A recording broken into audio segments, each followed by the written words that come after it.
Hi, my name is Steve Clifford, and today we're going to talk about the pre-collision system in your new Toyota.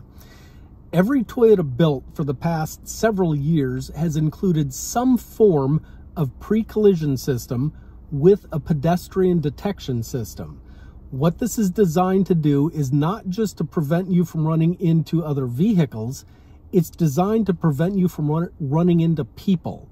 And depending on what generation of safety system your car has, depends on how sophisticated it is. Some of them will see pedestrians right in front of you. Others will see them in crosswalks. Some of them work at night. Some of them work better with bicyclists. But all of them have something to prevent you from running into people. And the way that it works is it'll flash up a warning light on your dash that says brake, brake, brake. And then it will slam on your brakes and it'll prevent you from driving forward. That's a good thing. It's a big safety feature. However, what if you need to turn it off?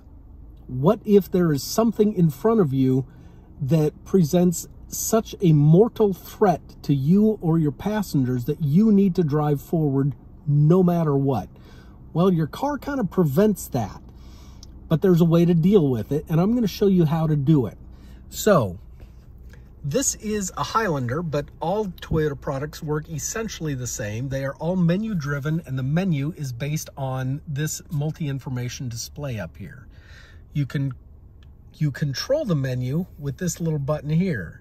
By hitting the down arrow, you see I'm going down through the menus to the settings.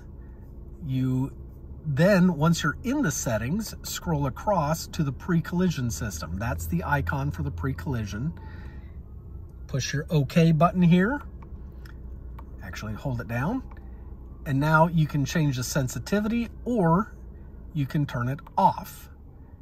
Are you sure you want to turn it off? Yes, I am.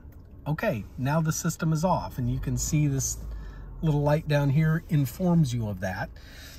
Now, the default setting is for this system to be on, and that means that if you turn the vehicle off and restart it, which I just did here, when you restart it, the default mode is for that system to be on, and you notice that little light is no longer there. The pre-collision system is now back on. So that's how you do it. You cannot do this while you are moving. You have to be at a dead stop for this system to change menu settings. Some of our older vehicles, you could do it while you were moving, but not the current generation. So you do need to be stopped. You don't need to be in park, but you need to not be moving. So that's how you do it. I hope this has been helpful. If it has, please consider liking and subscribing to my YouTube channel. Thanks for watching.